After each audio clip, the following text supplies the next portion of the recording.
We get, you mentioned the replicators.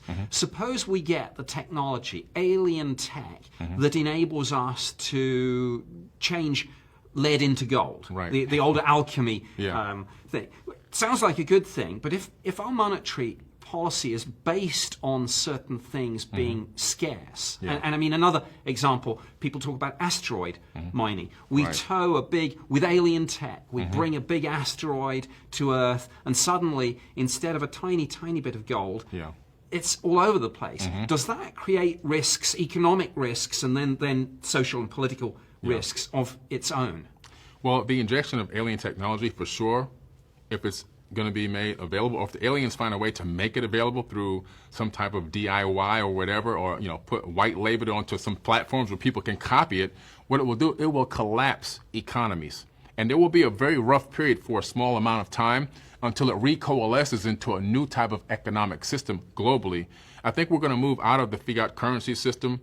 I think we'll move out of all these fake monetary systems and actually create something totally new, something based on probably credits, and your position of power or your position in your civilization will be how good you are at what you do.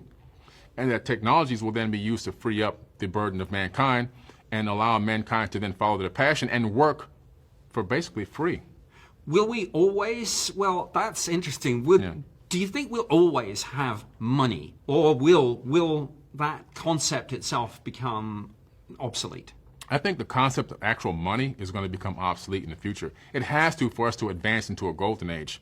There will be some type of credit-based system in terms of you earn this and earn that, or you earn this amount of time for this trip to go see the rings of Saturn or whatever it is, because you have to incentivize people in some way. But I think overall, capitalism at least will be removed from specific things like the prison system. You can't have capitalism. The medical system, you can't have capitalism. That's what's driving the sickness and disease consistently on this planet.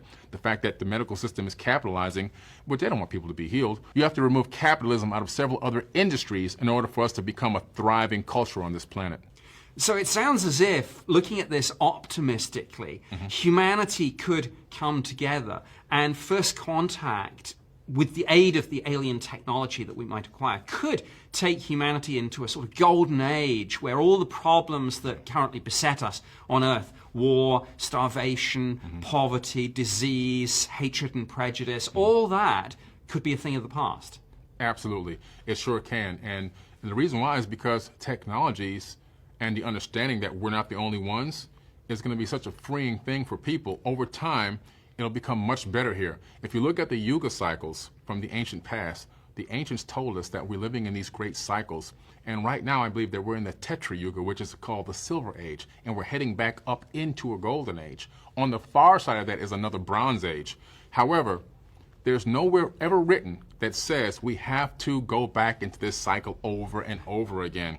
Could this be the one civilization that finally rises and sustains a golden age? That's the question. We break out of the cycle, in other words, and set our own agenda. Exactly. I mean, that sounds great. Now, I guess in terms of first contact, a lot does depend, even if we have, as we discussed, a crowded universe with lots of different things. Yeah. But in one sense, a lot rides on who we interact with first. And then that brings you to the question of, are we predominantly in still a biological or a post-biological AI-dominated universe? I mean, with neuroscience in mind. Right. What do you think about that? And again, do the ancient texts have anything to tell us on this? When you look into the ancient texts, you discover something very interesting, Nick.